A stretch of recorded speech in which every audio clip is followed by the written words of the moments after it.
Kung pakiramdam mong mabilis kang gumalaw or sobrang steady mo, o hindi tumitigil ang utak mo, makinig ka hanggang dulo, hindi ka impulsive, hindi ka tamad, hindi ka magulo. May stellium ka lang sa birth chart. At kung nalaman mo kung anong house or anong zodiac sign ito, maintindihan mo kung bakit ka ganyan magmahal, mag-isip at magdesisyon. Ano ang stellium? Ang stellium ay kapag tatlo o higit pang planets ay nasa iisang zodiac sign o iisang house. Ibig sabihin, isang tema ang sobrang lakas sa buhay mo. Doon ka laging tinutulak ng universe. Kahit anong iwas mo, babalik at babalik ang lesson. Kapag na-master mo, doon ka nagiging powerful. Hindi ka pinili para mahirapan, pinili ka para i-specialize. Kung Aries stellium ka, ikaw ang starter ng energy. Ikaw ang nauuna kahit walang kasiguraduhan. Core identity ng Aries stellium, action-oriented, courageous, independent, mabilis maboard, naiinis kapag pinipigilan, hindi ka reckless, mas mabilis lang ang apoy mo kaysa sa iba. Aries stellium by houses, first house. Malakas ang presence mo, natural leader, kahit hindi ka nagsasalita. Second house, Aries stellium, pera mo galing sa sariling sikap, ayaw mo nang umaasa. Third house, diretso ka magsalita, action first, explain later. Fourth house, strong personality sa pamilya, ikaw ang nag-i-initiate ng pagbabago. Fifth house, passionate lover, playful, bold, ayaw mo ng boring. Sixth house, Aries stellium, fast pace sa work, lesson, huwag sunugin ang sarili. Seventh house, strong personalities ang partners mo, lesson, teamwork, hindi competition. Eighth house, fearless sa deep topics, sex, trauma, rebirth, kaya mo. Ninth house, explorer ng beliefs. Gusto mo ng experience, hindi theory lang. 10th house, born leader sa career. Ikaw ang nauna, sinusundan ka lang. 11th house, ikaw ang nag-uumpisa ng movement. Natural initiator ng grupo. 12th house, Aries stellium, hidden anger or drive. Kailangan ng physical outlet. Aries stellium reminder, hindi ka mabilis magdesisyon. Decisive ka lang. Taurus stellium. Kung Taurus stellium ka, ikaw ang steady energy ng mundo. Kapag gumalaw ka, sigurado.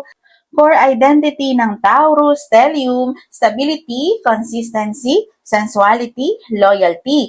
Ayaw sa biglaang pagbabago, hindi ka tamad, pinipili mo lang ang worth it. Taurus stellium by house, sa first house, calm presence, people feel safe with you. Second house, money at values ang life theme. Natural builder ng security. Third house, Taurus stellium, practical mag-isip at magsalita, straightforward and grounded. Fourth house, home ang sanctuary mo. Family stability ang priority. Fifth house, Taurus stellium, sensual, romantic, creative. Love language is consistency. Kung sixth house naman, masipag kapag may routine. Ayaw mo ng chaos at work. Seventh house, loyal partner. Lesson, wag magstay dahil lang sa tagal. Eighth house, slow but deep intimacy. Trust is everything. Ninth house, practical beliefs. Gusto mo ng real life application.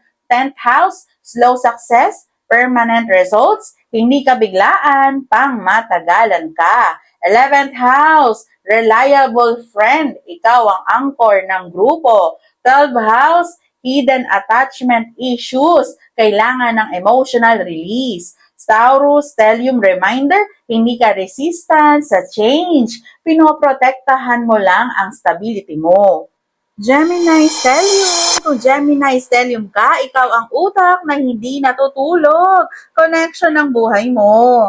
Core identity ng Gemini stellium, curious, communicative, adaptable, multi-talented, mabilis mabore kapag tahimik, hindi ka magulo, marami ka lang kayang iproseso. Gemini stellium by houses. Sa first house, youthful energy, approachable at expressive. Second house, income galing sa ideas at communication, multiple sources ng pera.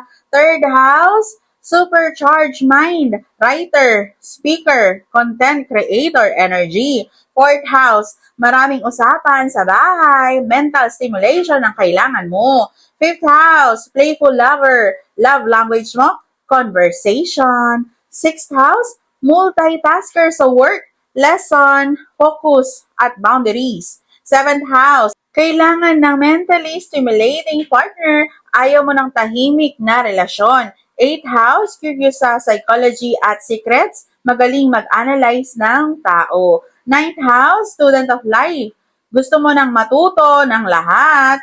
10th house, career sa media, teaching, writing, public communicator. 11th house, connector ng grupo, ikaw ang nag-uugnay sa lahat. 12th house, overthinking kapag mag-isa, needs journaling at meditation. Gemini, stellium reminder, hindi ka pabago-bago, adaptive ka lang. Bakit mahalagang malaman ang stellium? Kapag alam mo ang stellium mo, hindi mo na i-judge ang sarili mo. Maintindihan mo bakit doon umiikot ang buhay mo, bakit paulit-ulit ang lesson, bakit doon ka pinakamalakas, paano gawing power ang personality mo. Kung Aries, Taurus, or Gemini stellium ka, hindi ka mali. May design ka. May dahilan kung bakit ka ganyan. Gusto mo bang malaman kung saang house ang stellium mo? PM for chart decoding or follow me for more birth chart truths.